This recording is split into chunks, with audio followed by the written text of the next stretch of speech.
Willkommen zu Frequent Traveler TV, heute wieder mit einer frisch gepressten Ausgabe für euch. Ja, nachdem ich gestern das T-Shirt anhatte und einige schon die T-Shirts bestellt haben, denkt dran, Kanalmitglieder können T-Shirts bestellen, kriegen Rabatt, so rum ist es richtig. Aber auch die anderen, die in der Kanalgruppe sind, kriegen Rabatt.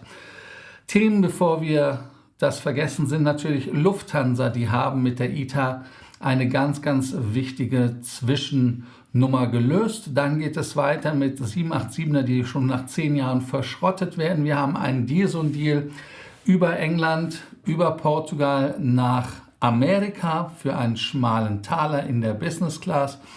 Wir haben auch noch mal einen neuen Check-in. Ihr habt das an dem Thumbnail gesehen. Jens Ritter verdingt sich mit einem Koffer, und habe ich da eventuell einen Lufthansa Edition Koffer in Schwarz gesehen? Naja, nun gut, müssen wir mal schauen, werden wir alles ausprobieren und austesten. Thailand hat auch nochmal eine Lustigkeit, und zwar die 300 Baht, die man als Touristeneintrittsfee so wie bei Disneyland nehmen will, verzögert sich. Auch ein Problem. Und Österreich, und das wird Mario freuen, da gibt es in Salzburg einen Flughafen, der sich dagegen wehrt, dass die Inlandsstrecke gecancelt wird. Und man hat da auch Argumente, warum es keinen Sinn macht. Jawohl. Kanal abonnieren, Glocke, Like dalassen und ganz, ganz wichtig, abonnieren, kommentieren, Kanalmitgliedschaft, T-Shirt kaufen. Mittlerweile werden ja immer 10 Sachen auf einmal, die man nennen muss. Wird ja immer schwieriger und immer merkwürdiger. Nun haben wir das erste Thema, und zwar ist das die Lufthansa, die bei der ITA einen wichtigen Schritt weitergekommen ist. Und zwar der italienische Rechnungshof hat der Lufthansa gesagt, naja, nun gut, der Einstieg bei der ITA ist okay. Das Finanzministerium in Rom als Anteilseigner an der Bude, Quatsch, die sind ja Alleineigner, oh Gott, die werden Anteilseigner an der Bude, haben gesagt, dass man für die Übernahme der Lufthansa, 41% sind es, zum Preis von 325 Millionen Euro kein Problem hat. Der Vertrag hat der MDAX-Konzern quasi in Rom bei der ITA unterschrieben. Und es ist wunderbar, denn Ende April ist ja die Einigung offiziell verkündet worden. Durch die Zustimmung des Rechnungshofs ist es jetzt so, dass Lufthansa einen weiteren Schritt zu der Übernahme gemacht hat. Und bin mal gespannt, wie lange die Bude ITA heißt, nicht wieder bald Alitalia. Jetzt gibt es noch ein paar Dealbreaker, und zwar wären das die EU. Die müssen natürlich gucken, ob da irgendwelche Probleme sind. In Italien gibt es ja auch Wettbewerbshüter, die schauen auch noch mal ganz genau drauf. Aber wir wissen ja alle, sowas geht ja meistens dann durch, und im Nachhinein, wenn alles zu spät ist, heißt das, geht gar nicht. So, dann haben wir die Lufthansa, die haben ein neues Check-in-System, und zwar hat der Jens Ritter das Ganze der Presse gestern vorgestellt und war ganz stolz. Ich zeige euch auch das Bild. Wo habe ich denn das Bild? Hier ist es doch. Ja, da seht ihr es. Ist das vielleicht ein neuer Lufthansa-Koffer in Schwarz in Stealth Edition? Aber jetzt den Blick weg vom Koffer. Schaut auf das Gate. Das ist ein neues Self-Check-In-Gate der Lufthansa. Mit den neuen Automaten zur Gepäckannahme sollen auch die Wartezeiten reduziert werden. Die Lufthansa und der Fraport haben dieses am Freitag vorgestellt. Sie nennen das ein modernes Check-in-System. Naja, nun gut, das ist wie in der Supermarktkasse. Ich persönlich gehe ja auch nicht gerne an den Check bei der Supermarktkasse, weil wenn es diesen Piep-Piep oder eine App gibt, mit der ich einkaufen kann, finde ich es relativ geil. Gehst an den Automaten, bezahlst, bist weg.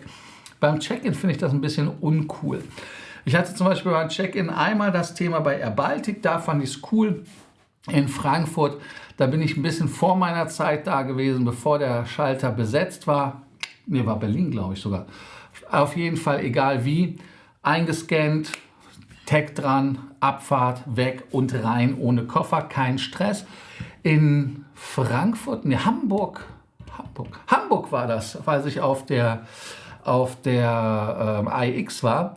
Da wollte ich dann zurückfliegen, da hat der Automat meinen Koffer nicht angenommen, weil mein Ticket ein Leitticket war und ich nur aufgrund des Status einen Koffer mitnehmen durfte. Hat also alles Vor- und Nachteile.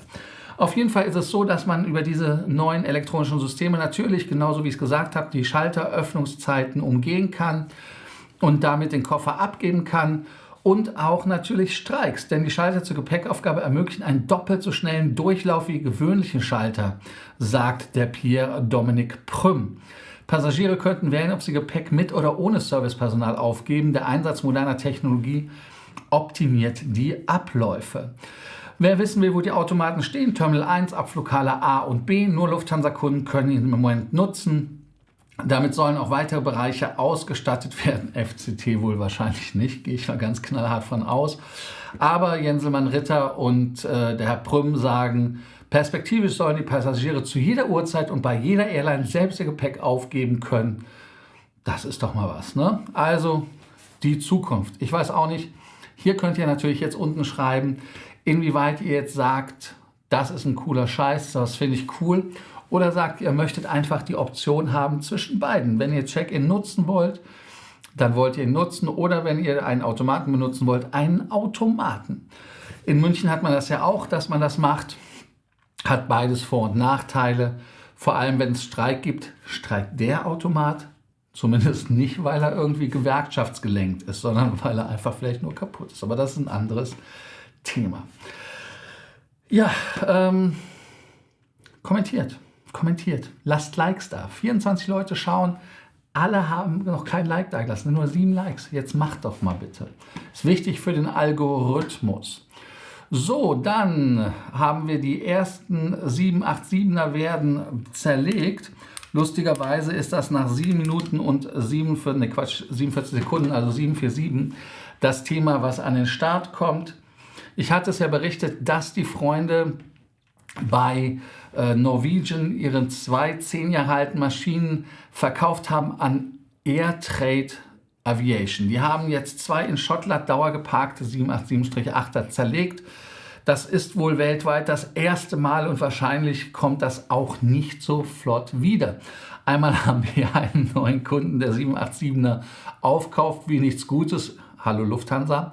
Und wir haben, danke für die Likes, vielen Dank, kommt es wie die Lufthansa, die alle aufkauft, sondern natürlich auch der Markt ist ja wieder am Boomen machen tun. Und es ist nicht möglich für die 787 gerade eine Cockpitfenster zu bekommen. Das war ja von Carsten Spohr in 2022 die größte Sorge, dass bei seiner 787 das Fenster kaputt geht. Jetzt ist es so, man hat jetzt die Möglichkeit, aus diesen 2 Maschinen eine Scheibe zu bekommen. Also würde es relativ 2 Scheiben geben, weil es gibt ja 2 Flugzeuge, die man austauschen kann. Vielleicht kauft Lufthansa die Scheiben einfach prophylaktisch und sagt, hey, was wir haben, haben wir.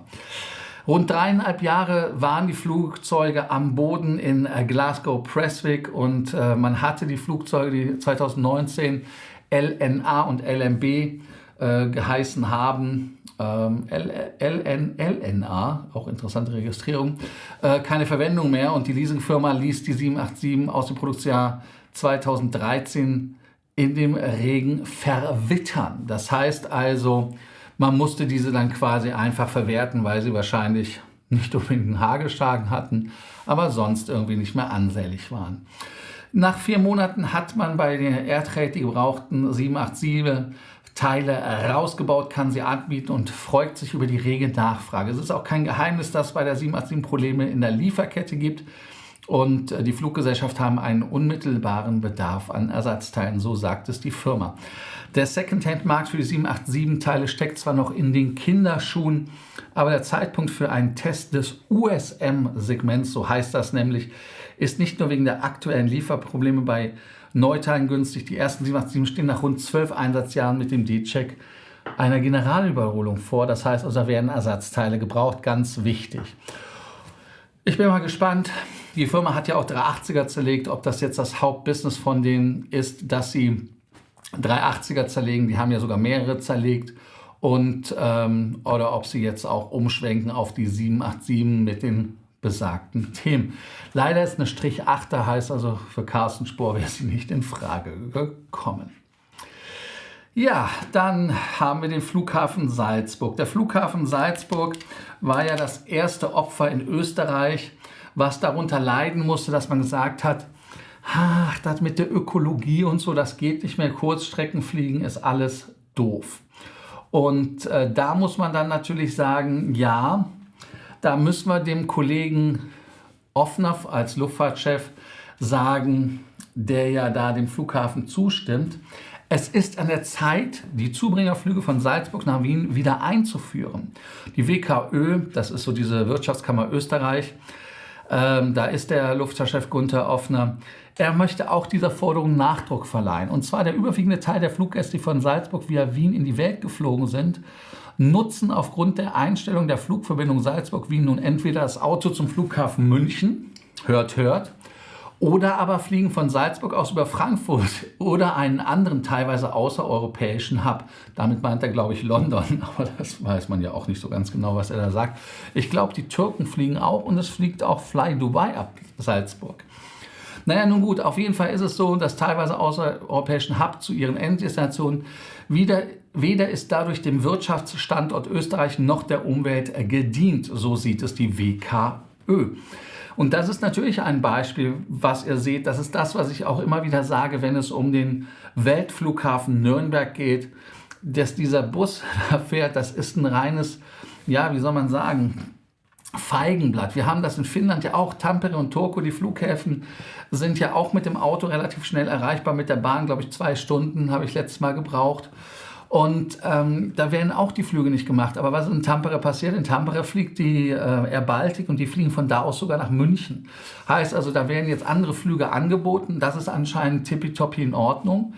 Aber nach Helsinki fliegen wäre verboten. Auch bei Nürnberg nach München schwierig. Aber die Leute fliegen dann halt über Paris oder über Amsterdam oder London, je nachdem.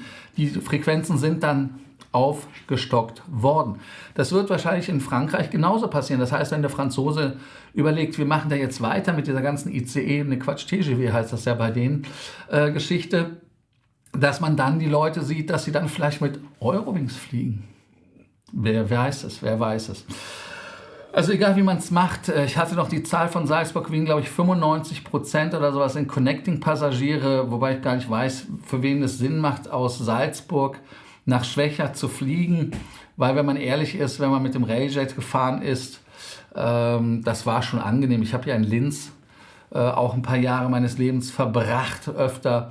Insofern fand ich es immer okay. Aber ist natürlich schwierig und ich kenne auch viele Salzburger, wir haben ja auch Salzburger Kunden, die fahren nach München, das ist so.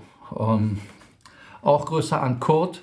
Kurt fliegt ja auch dann mit dem Flieger über Frankfurt irgendwo hin, anstatt dann anders. Naja, nun gut. Kommentare von euch sind immer wieder erwünscht. Jetzt kommt die Thailand-Freude und zwar ist das so, Thailand möchte auch so eine Art ESTA einführen oder Electronic Travel Authorization, egal wie das Ding heißt. Und da waren 300 Baht. Ich hatte irgendwann mal ausgerechnet, wie viel diese 300 Baht in Euronen sind. Das war jetzt gar nicht so viel. Ich gucke mal nochmal, damit wir das haben. 2 Euro, wir machen das ja alles live. 7,91 Euro ist der heutige Kurs. Und das sollte eingeführt werden, dass man das bezahlen muss als Entry-Fee. Aber das Thai Government hat jetzt gesagt, ja, wir wollen das implementieren. Und man wollte das bis zum Sommer machen, aber irgendwie ist der Sommer auch jetzt gekommen. Das war ganz unerwartet. Und jetzt wurde es so, dass nichts passiert. Und in den Thai-Medien heißt es, dass das Ganze wieder auf die lange Bank geschoben wird. Und das wird dann bei der nächsten Regierung gemacht. Also August, September kommt die neue Regierung dran. Mal gucken, wie das ist. Thailand ist ja bekannt dafür, dass viele Dinge dort angedacht werden, wo man Ideen hat. Und dann, wenn man irgendwann das Ganze dann irgendwie machen möchte, dass das auch funktioniert, geht man dann relativ schnell zurück. Ich denke mal, die Idee, da irgendwelche Steuern für Touristen zu nehmen, ist nicht neu und macht auch Sinn bei solchen Ländern. Man weiß das ja auch zum Beispiel mit den Krankenkassen, die dort sind, dass Leute nicht versichert sind, in Thailand sich auch illegal aufgehalten haben. Deshalb hat man ja sogenannte Visa-Runs auch den Gar ausgemacht. Da ist es halt jetzt so, dass man gesagt hat, das wird man jetzt auch nicht machen. Ich bin mal gespannt, was da passiert und ob es da jetzt irgendwie so ein Eintrittsfee gibt. Aber das Ministry of Tourism and Sports und die Tourism Authority of Thailand, die haben natürlich das Ganze irgendwie noch nicht auf die Spur gebracht. Ich bin mal gespannt, ob das Ganze wieder Cash gemacht wird. Wo war das denn nochmal? War das Jakarta? War es Jakarta? Ich weiß nicht. Oder Manila war es, die wollten Cash haben. Aber ich meine, du rennst ja nicht mit irgendwie $12 oder mit $7, $8 durch die Gegend immer rum. Und dann musst du es für teuer Geld umtauschen. In UAE war es zumindest so, wenn wir nach Katar gefahren sind, dass du zumindest dann bezahlen konntest mit der Kreditkarte und als Resident musstest du sowieso nicht zahlen. Gulf Countries, also GCC, warst du ausgenommen. Aber Kreditkarte sollte jetzt so sein. Eine andere Option wäre natürlich, dass man das in die Ticketpreise integriert und dann sagt, okay, Lufthansa, dann kostet halt dein Ticket 8 Euro mehr, du kassierst für uns die Knete ein. Wäre natürlich auch eine Möglichkeit, dann hätte man zumindest die Schmerzen nicht mehr. Aber nun gut, da schauen wir mal, was in Thailand weiter so passiert und was weitergeht. Dann haben wir einen Deal-Zone-Deal, der heute natürlich auch kriegsgerecht, hätte ich fast gesagt, kriegsgerecht, weiß auch nicht genau. Auf jeden Fall bei der Star Alliance ist, weil wir da ja bei der Star Alliance die letzten Tage untreu gewesen sind, weil die Leute sonst sagen, ich werde zu fokussiert auf andere. Ich gebe euch da jetzt da ist der Button, ups. Das ist der falsche, da ist ein Chat. Habt ihr den Kanalchat gesehen? Wer noch kein Mitglied ist, kann da Mitglied werden. Nichtsdestotrotz, Airfare ist der Flug von London über Porto über Lissabon nach Boston, so ist es richtig. Entfernung bei der ganzen Buche sind 8.301 Meilen, heißt also 958 von London Gatwick nach Lissabon 958 und 3.192. Das Ticket selber ist in der J-Klasse, kostet 1.399 ab. 7 Tage vor Abflug muss man es kaufen, 5 Tage Aufenthalt oder zum ersten Samstag nach Ankunft kann man wieder den Turnaround machen. Und man kann Maximum Aufenthalt nur 1 Monat machen. Und es ist ein kostenloser Stopover in Lissabon erlaubt. Wer Portugal sehen möchte, kann das machen. Die Cancellation 200 Euro, die Charges für Reissue 250 und 330 für No-Show. Alles Euronen. Und wichtig, es kommen natürlich teilweise Ticketgebühren dazu, wenn das Ticket teurer ist. Jetzt wollen wir wissen, was es an Meilen gibt bei der ganzen Bude. Da gibt es natürlich auch wieder Neuigkeiten. 17.342 bei Air China, bei der Lufthansa, Miles and More 16.042. Es gibt keinen Executive Bonus, noch gehört die TAP nicht zur Lufthansa. Egyptair hat auch 16.578, genau wie die Aegean und auch die Copa und Air Canada. 14.000 paar kaputte. Azul, die Türken geben 12.434, genau wie die Emirates. 10.776 bei der Gol, All Nippon 10.000 und dann 10.362, etwas weniger, geben die All Nippon, Asiana, Thai, Singapore, EFA, aber auch United. TAP selber gibt angebliche 4.146 Meilen und die South African Hainan, aber auch die Air New Zealand, hört, Zero. So, dann danke ich euch erstmal jetzt für die Likes. Das ist der Moment, wo ihr den Kanal abonnieren sollt. Glocke, Like da lassen, aber auch kommentieren, Kanalmitgliedschaft, Superchat, alles machen, was ihr wollt. T-Shirts auch nicht vergessen zu kaufen. Jetzt könnt ihr die Frage des Tages beantworten. Und zwar die Frage des Tages habe ich euch nochmal eben reinkopiert. Das ist das Thema, wie findet ihr solche Selbst-Check-In-Systeme? Findet ihr sie angenehm, nehmen euch die Arbeit ab oder seid ihr eher der Freund der persönlichen Worte und sagt, naja, nun gut, wenn ich schon ein paar Kilo mehr reinschmuggeln will, dann sind die Damen am Counter vielleicht flexibler, als so ein Automat dann ist. Oder wie in meinem Fall, wo der Automat gesagt hat, nö, das machen wir nicht. Jetzt gehen wir auf eure Fragen ein. Das, was ihr gesagt habt. Jetzt könnt ihr auch nochmal die 42 Kommentare erhöhen. Und denkt dran, dass ihr, wenn ihr kommentiert, Kanalmitgliedschaft. So, hallo die Frau Ahlert. Hallo der Frank. Wenn genügend Systeme vorhanden sind und dadurch die Wartezeit signifikant verkürzt werden kann, bin ich auf jeden Fall dabei. Automaten können nicht streiken oder einen gelben Schein abgeben. Ja, kennst du bei Lufthansa die Automatenvereinigung nicht? So, hallo Bernhard, hallo Matthias, jetzt aber hallo. Ich weiß nicht, die Fragen, bei mir kommt das manchmal nicht in richtiger Reihenfolge an, aber trotzdem hallo Frank. Hallo Sven und jetzt kommt's. Ich finde sie gut, wenn sie denn gut funktionieren.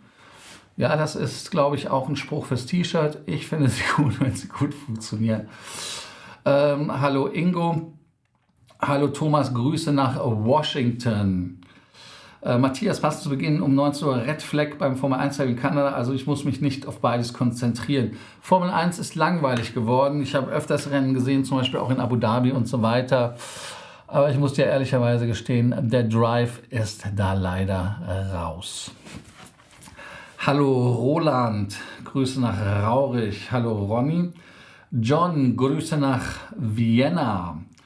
So, jetzt kommt's. Ich nutze selbst Check-in selten, denn ich habe meine Buchungsnummer nie bei mir. Außerdem gibt es mit Koffer schneller, als wenn das alles selbst machen und inklusive Banderole auf die Koffer geben. Ja, das kann ich verstehen. Frank, ITA. Letztens ist von Boston ein ITA-Flieger in der alten Alitalia-Library gestartet. Die Sinne sind halt ewig. Wenn sie Romantiker wären, hätten sie noch die 747 mit dem Küsschen, mit dem Budgie. Warte, das Bild muss ich noch mal zeigen. Das ist so eine, ich darf ja nicht Livery sagen, ich muss ja Livery sagen, weil ihr sonst wieder anfangt, dort komisch zu werden. Budgie, was ja Küsschen, glaube ich, auf Dings heißt. So, jetzt gucken wir mal. Wo haben wir Images? Hier haben wir Images und hier haben wir die Maschine. Das ist für mich, hups, da ist das Bild, zack. Das ist für mich eine Alitalia-Maschine in einer richtig geilen Lackierung. Das ist ja auch eine 200er, wenn ich das richtig sehe. Ich finde die hübsch. Also das ist geil. Aber so viel zur Liebe zur Alitalia. So, wo ist denn jetzt das Bild? Da muss es weg. So, John. Nur für Lufthansa-Gruppe. Ich gehe ganz fest davon aus, dass das Lufthansa-Gruppe ist. Für die anderen soll es dann nachkommen, weil in Berlin oder sonst wo stehen ja auch Finnair, Air Baltic, da stehen ja ganzen Logos drauf. Also insofern, ja. Dann nur bei Ecolite, bei Butt, okay, Automaten gehen gar nicht, Arbeitsplatzvernichter mehr nicht, ja, aber wenn die Leute streiken und wenn die teuer sind und so, dann ist das natürlich immer so, ne? Ich kann es aber verstehen. Habe noch nie Self-Check-In genutzt, gibt es denn auch was für Business? Ja klar, ich sagte ja, FCT wird es nicht kommen, also insofern alles easy. Dann PS. War in den letzten Tagen nicht immer möglich. Warum nicht?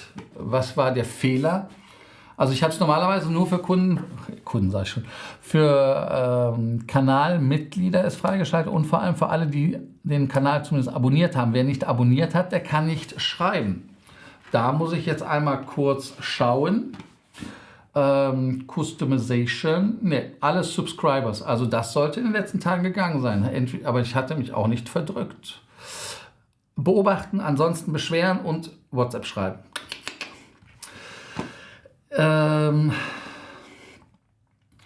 Ich nutze den Personal, mein Netzwort oder auch mein kleines Geschenk abzunehmen. Ach so, du bist das, der dann die 500-Euro-Scheine gibt und sagt, war da nicht ein Upgrade in die First Class möglich mit einem Economy-Class-Ticket? Kann man machen, muss man aber nicht. So, Frau Ahlert, habe Self-Check-In schon genutzt, fand es nach anfänglicher Skepsis ganz praktisch. Besonders in Berlin, ne? Da möchte man ja auch nicht. Welches Geschenk? Deine Telefonnummer? Alles Geschenke, die er dann gibt, ne? Ich weiß nicht, vielleicht gibt er auch diese Businesskarten einfach und sagt, hier. Immer mit dem, ich bin der Ronny. Und dann morst er mit dem Auge vielleicht. Nein, wir wollen nicht lästern. Münchner Stammtisch wieder. Münchner Stammtisch. So, mein fürs Upgrade. Dann, der Koffer war zu schwer und ein Service-Mitarbeiter hat mir mit dem Koffer auf die Waage geholfen, indem er diesen etwas angehoben hat. Habe ich jetzt mit. Okay. Das heißt also, da gibt es dann einen Mitarbeiter, Mitarbeiterin, innen, außen. Okay, auf jeden Fall, die fuschen dann auch. Der berühmte Fuß unter dem Koffer an der Waage. So, stimmt, ein Flug kann fast nur schön werden, wenn man nettes Personal schon beim Check-in hat. Na, weiß ich jetzt nicht so wirklich. Also vielleicht mal öfters aus Berlin abfliegen. Da ist man sehr herzlich und Grüße an meine türkischen Freunde, die da den Check-in machen. Habe ich den Rittersport Weihnachtsartikel beim Check-in am Gate am Lounge am Eingang verschenkt. Okay. Waren die im Angebot? Gab es da was günstiger? Was hat es dir gebracht außer Karma-Punkte? Natürlich sollten Kurzstreckenflüge nicht verboten werden. Es ist nicht ganz nachgewiesen, dass 285 Teilchen CO2 pro 1 Million Teilchen die Welt retten und die bisherigen 417 nicht. Okay, das ist ein Argument. Ich benutze Abseits nur selten Wien, den München und Ljubljana sind schnell erreichbar. Das stimmt. Dann Bus Nürnberg-München. Ja, das würde ich auch so sehen. Wenn ich Bus fahren will, hole ich mir einen Bus. So. Ist schwierig beim automatischen Check-in für First den... Ja, das ist richtig. Naja gut, aber First Counter gibt es ja weiterhin, wenn man den Umschlag haben will. Ich glaube, ich habe den selten benutzt. In Lienz beginnt's. So ist das Leben. Und ist da nicht die Fürst Alpin? Nein, ich habe bei der Fürst Alpin nichts gemacht.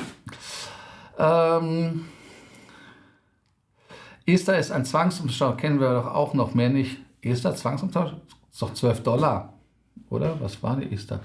Da finde ich jetzt keinen 12. Also da kann ich jetzt nicht folgen. Also das mit dem Zwangsumtausch war doch früher aus der DDR, wenn man Westgeld in der DDR umtauschen musste. Aber Zwangsumtausch kenne ich nirgendwo. Richtig, morgen die Sendung verpassen. Nicht wahr, der Herr Hoffmeister? Wir waren ja mit der buckligen Verwandtschaft letzte Woche und so. Sie wissen. So, Berlin-Salzburg geht zurzeit, glaube ich, auch nicht direkt. Mein Flug im September hat einen Stopp in Frankfurt. Ja, das ist der berühmt-berüchtigte Salzburg-Frankfurt-Shopper. Die Thailand-Fee ist nicht neu. Das gab es schon mal in den 90ern und musste bar bei einer Ausreise gezahlt werden. Ja, nicht, dass es nicht neu ist, aber es kommt halt jetzt nicht in Wallung. Die Namen und der Wohnort hat die Fluggesellschaft ja über die Kreditkartentransaktionen des Flugscheinkaufs, wozu da noch zusätzliche Esther. Das geht ja darum, dass die Leute dann da in irgendeiner Art und Weise kontrolliert werden müssen und dass man weiß, wer im Land ist. Und natürlich dann auch noch 3,50 Euro einnimmt. 7 Euro hatte ich ausgerechnet, glaube ich, was war 7,91 Euro. Also daran soll es jetzt nicht scheitern. Wichtig ist, ob es jetzt bei jedem Eintritt so eine Gebühr ist oder ob das dann so eine jährliche Gebühr ist, die man einmal zahlt und dann ist man autorisiert, dass man reinkommt. So quasi wie bei Disney, dass man halt so diesen Fast-Track-Pass hat. Salzburg, Berlin fliegt die Eurowings. Das wollte er aber nicht. Die Gebühr von 3 Euro kann richtig wehtun. Davon kann man sich jedenfalls in Pattaya keinen netten... Kann ich hier ehrlicherweise nicht sagen, Frank. Ich habe in Pattaya keine Erfahrung oder in Bangkok habe ich zu viel Angst, dass da was zwischen den Beinen ist, wo es nicht hingehört. Oh so, dann waren es die Flugzeuge, warum ich Ella gebucht habe und nicht bei Eurowings. Das kann natürlich auch ein Grund sein. Jeder Arbeitsplatz ist wichtig, soll erhalten bleiben. Ja, da hat Glücksdrache auch zugestimmt. Stadtbär noch einen guten Abend aus dem aus Dürnstein. Da grüßen wir zurück nach Dürnstein. Wenn du Livery sagst, schreiben wir dann auch Qantas. Das ist nicht fair, denn ich sage ja beides. Ich sage ja Livery und Livery, nur damit wir alle Sprachgebräuche haben. Aber Qantas ist ja nun mal leider wirklich falsch. Matthias hat das direkt bemerkt und natürlich richtig gesagt. Erinnert sich jemand an den SMS-Check in der Deutschen Bär? Gott sei Dank nicht. Ja, das ist JetBlue. Ich habe ja JetBlue-T-Shirts in den verschiedensten Farben und Varianten, aber wir werden diese T-Shirts austauschen gegen FQT-TV-T-Shirts mit Sprüchen, Logos und so weiter. Da kommt was. Seid gespannt. Die ersten Anmeldungen zu den T-Shirts haben wir schon. Wenn du einen Link haben willst, wo du ein T-Shirt kaufen kannst, zum Beispiel das, was ich gestern getragen habe. Ich kann das Bild nochmal zeigen. Wo ist es? Wo ist es? Wo ist es? Wo ist es? Ist das hier? Das hier.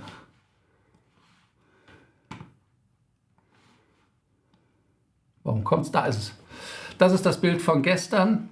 Da seht ihr Lufthansa Give Me Your Love, wer dieses T-Shirt haben will und mit dem wunderbaren Logo auf der linken Seite auf dem Ärmel und drunter wird dann dran stehen, wahrscheinlich Kanalmitglied. Wenn man zum Beispiel Business Class ist, wird da steht Business Class 2023, damit ihr auch wisst, was es ist. Und wenn ihr kein Kanalmitglied seid, steht da auch kein Kanalmitglied.